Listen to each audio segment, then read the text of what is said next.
ICC champions ಟ್ರೋಫಿಯಲ್ಲಿ ಅಜೇಯವಾಗಿ ಫಿನಾಲೆಗೆ ಕಾಲಿಟ್ಟಿರುವಂತಹ ಟೀಂ ಇಂಡಿಯಾ ಚಾಂಪಿಯನ್ ಪಟ್ಟಕ್ಕೇರೋಕೆ ಇನ್ನೊಂದೇ ಹೆಜ್ಜೆ ಬಾಕಿ.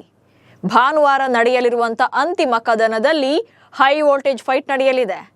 ಫಿನಾಲೆ ಮ್ಯಾಚ್ ಕೂಡ ದುಬೈನ ಅಂತಾರಾಷ್ಟ್ರೀಯ ಕ್ರೀಡಾಂಗಣದಲ್ಲೇ ನಡೆಯಲಿದೆ. ಆದರೆ ಭಾರತದ ಈ ಜರ್ನಿಗೆ ಕೆಲವರು ಕೆರಳಿ ಕೆಂಡವಾಗಿದ್ದಾರೆ. ಅದಕ್ಕೆ ಕಾರಣ ಒಂದೇ ಸ್ಟೇಡಿಯಂನಲ್ಲಿ ಭಾರತದ ಎಲ್ಲಾ ಮ್ಯಾಚ್ಗಳನ್ನು ಆಡಿಸ್ತಾ ಇದ್ದಾರೆ ಅನ್ನೋದು. ಹಾಗಾದರೆ ಭಾರತಕ್ಕೆ ದುಬೈ ಪಿಚ್ ಅಡ್ವಾಂಟೇಜ್ ಆಯ್ತಾ? ಬೇರೆ ರಾಷ್ಟ್ರಗಳ ಆಟಗಾರರ ವಾದ ಏನು ಅನ್ನೋದನ್ನೇ ಈ ವಿಡಿಯೋದಲ್ಲಿ ಹೇಳ್ತೇನೆ. ನಾನು ಶಾಂತ, ನೀವು ಸುದ್ದಿಯಾನದ ಸಬ್ಸ್ಕ್ರೈಬರ್ ಆಗೋದಕ್ಕೆ ಮರಿಬೇಡಿ. ಲೀಗ್ ಹಂತದ 3 ಪಂದ್ಯ ಹಾಗೆ ಆಸ್ಟ್ರೇಲಿಯಾ ವಿರುದ್ಧದ ಸೆಮಿಫೈನಲ್ ಸೇರಿದಂತೆ ಭಾರತ ತಾನು ಆಡಿದಂಥ 4 ಪಂದ್ಯಗಳನ್ನು ಗೆದ್ದು ಫಿನಾಲೆಗೆ ಎಂಟ್ರಿ ಕೊಟ್ಟಿದೆ. ಬೇರೆ ಯಾವುದೇ ತಂಡ ಈ ಟೂರ್ನಿಯಲ್ಲಿ ಈ ಸಾಧನೆಯನ್ನ ಮಾಡಿಲ್ಲ. ಅದೆಲ್ಲಕ್ಕಿಂತ ಹೆಚ್ಚಾಗಿ ಭಾರತ ಎಲ್ಲಾ ಪಂದ್ಯಗಳನ್ನು ಕೂಡ ದುಬೈನ ಅಂತಾರಾಷ್ಟ್ರೀಯ ಕ್ರೀಡಾಂಗಣದಲ್ಲೇ ಆಡ್ತಾ ಇದೆ. ಹಾಗೆ ನೋಡಿದ್ರೆ ದುಬೈನಲ್ಲಿ ಎಲ್ಲಾ ಮ್ಯಾಚಸ್ ಆಡ್ತಿರೋದು ಭಾರತಕ್ಕೆ ಪ್ಲಸ್ ಪಾಯಿಂಟ್ ಕೂಡ ಆಗಿದೆ, ಹಾಗೆ ಮೈನಸ್ ಕೂಡ ಇದೆ. ಏನೆಲ್ಲ ಲಾಭ ಆಗಿದೆ ಅನ್ನೋದನ್ನ ಮೊದಲು ಹೇಳ್ತೇನೆ ನೋಡಿ.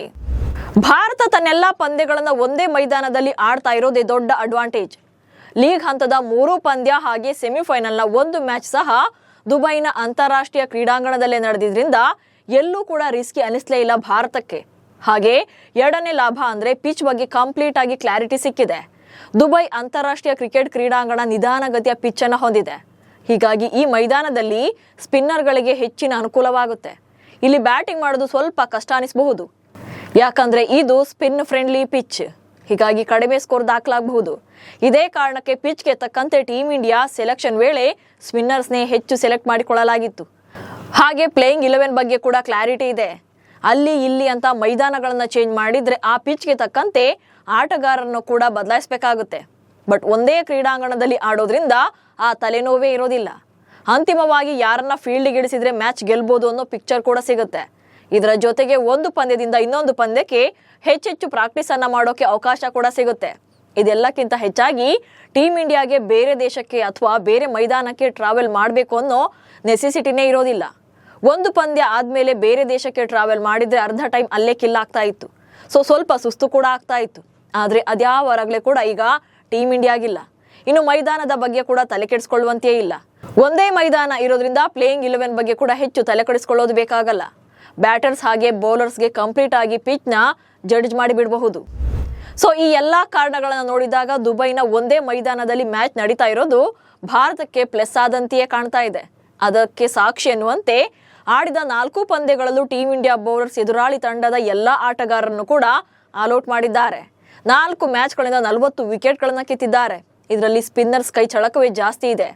ಈ ಪಿಚ್ನಲ್ಲಿ ಹೊಸ ಚೆಂಡು ವೇಗದ ಬೌಲರ್ಗಳಿಗೆ ಪ್ಲಸ್ ಆಗಿದ್ರೆ ಮ್ಯಾಚ್ ಕಂಟಿನ್ಯೂ ಆದಂತೆಲ್ಲ ಸ್ಪಿನ್ನರ್ಗಳು ಮೇಲುಗೈ ಸಾಧಿಸ್ತಾರೆ. ಇದೇ ಕಾರಣಕ್ಕೆ ಟೀಂ ಇಂಡಿಯಾ ಪರ ಆರಂಭಿಕರಾಗಿ ಮೊಹಮ್ಮದ್ ಶಮಿ ಅವರನ್ನೇ ಬೌಲಿಂಗ್ ಇಳಿಸಲಾಗಿತ್ತು. ಅಂತಿಮವಾಗಿ ಭಾರತ ಎಲ್ಲಾ ಪಂದ್ಯಗಳನ್ನು ಗೆದ್ದುಕೊಳ್ತು. ಟೀಂ ಇಂಡಿಯಾದ ಇದೇ ಪರ್ಫಾರ್ಮೆನ್ಸ್ ಬಗ್ಗೆ ಕೆಲವರು ತಗಾದೆ ತೆಗೆದಿದ್ದು ಒಂದೇ ಮೈದಾನ ಯಾಕೆ ಅಂತ ಪ್ರಶ್ನಿಸಿದ್ದಾರೆ. ಆದ್ರೆ ಇಲ್ಲಿ ಭಾರತಕ್ಕೆ ಒಂದೇ ಮೈದಾನ ಅಡ್ವಾಂಟೇಜಸ್ ಆಗಿರಬಹುದು, ಹಾಗೆ ಈ ಮೈದಾನ ಚಾಲೆಂಜಿಂಗ್ ಕೂಡ ಆಗಿದೆ. ದುಬೈ ಪಿಚ್ ನಲ್ಲಿ ಆಟಗಾರರಿಗೆ ಹಲವು ಸವಾಲು. ದುಬೈ ಪಿಚ್ ನಲ್ಲಿ ಸ್ಲೋ ಸ್ಕೋರಿಂಗ್ ಇರುತ್ತೆ. ಆಟ ಮುಂದುವರೆದಂತೆಲ್ಲ ಪಿಚ್ ಮತ್ತಷ್ಟು ಸ್ಲೋ ಆಗ್ತಾ ಹೋಗುತ್ತೆ. ಹೀಗಾಗಿ ಮಿಡಲ್ ಆರ್ಡರ್ ಮತ್ತು ನಂತರದ ಹಂತಗಳಲ್ಲಿ ಬ್ಯಾಟ್ಸ್ಮನ್ಗಳಿಗೆ ರನ್ ಸ್ಕೋರಿಂಗ್ ತುಂಬಾನೇ ಕಷ್ಟ ಆಗುತ್ತೆ. ಇಲ್ಲಿ ಅಗ್ರೆಸಿವ್ ಬ್ಯಾಟಿಂಗ್ ಅಂತೂ ತುಂಬಾನೇ ಕಷ್ಟ, ಎಸ್ಪೆಷಲಿ ಸ್ಪಿನ್ ಬೌಲಿಂಗ್ ವಿರುದ್ಧ. ಹೀಗಾಗಿ ಕಡಿಮೆ ಸ್ಕೋರ್ ಮಾತ್ರ ಇಲ್ಲಿ ದಾಖಲಾಗುತ್ತೆ. ಹೀಗಾಗಿ ಸ್ಟ್ರಾಂಗ್ ಇರೋ ಸ್ಪಿನ್ ಬೌಲಿಂಗ್ ದಾಳಿಯನ್ನು ಹೊಂದಿರುವಂತಹ ತಂಡಗಳು ದುಬೈ ಪಿಚ್ ನಲ್ಲಿ ಹೆಚ್ಚಾಗಿ ಮೇಲುಗೈ ಸಾಧಿಸ್ತಾ ಹೋಗ್ತವೆ. ಇದೇ ಕಾರಣಕ್ಕೆ ಭಾರತಕ್ಕೆ ಈ ಮೈದಾನ ಪ್ಲಸ್ ಆಗಿದೆ ಅಷ್ಟೇ. ಇದೆಲ್ಲಕ್ಕಿಂತ ಮೇಲಾಗಿ ಟೀಂ ಇಂಡಿಯಾ ಕೂಡ ಬಲಿಷ್ಠ ತಂಡವಾಗಿದೆ. ವಿಶ್ವ ಕ್ರಿಕೆಟ್ ನಲ್ಲಿ ಲೆಜೆಂಡರಿ ಪ್ಲೇಯರ್ಸ್ ಅನ್ನ ಹೊಂದಿರುವಂತಹ ಭಾರತ ಯಾವುದೇ ಕ್ರೀಡಾಂಗಣದಲ್ಲೂ ಕೂಡ ಅಬ್ಬರಿಸಬಲ್ಲದು. ಇದಕ್ಕೆ ಬೆಸ್ಟ್ ಎಕ್ಸಾಂಪಲ್ ಕಳೆದ 3 ಐಸಿಸಿ ಟೂರ್ನಿಗಳು. ಈ 3 ಐಸಿಸಿ ಟೂರ್ನಿಗಳಲ್ಲೂ ಕೂಡ ಭಾರತ ಅಜೇಯವಾಗಿ ಫಿನಾಲೆಗೆ ಲಗ್ಗೆ ಇಟ್ಟಿತ್ತು. ಬಟ್ 2024ರ T20 ವಿಶ್ವಕಪ್ನಲ್ಲಿ ಮಾತ್ರ ಗೆಲ್ಲೋಕೆ ಸಾಧ್ಯವಾಯಿತು. ಸೊ ಈ ಸಲವೂ ಕೂಡ ಟ್ರೋಫಿಯನ್ನ ಮಿಸ್ ಮಾಡಿಕೊಳ್ಳೋ ಚಾನ್ಸೇ ಇಲ್ಲ.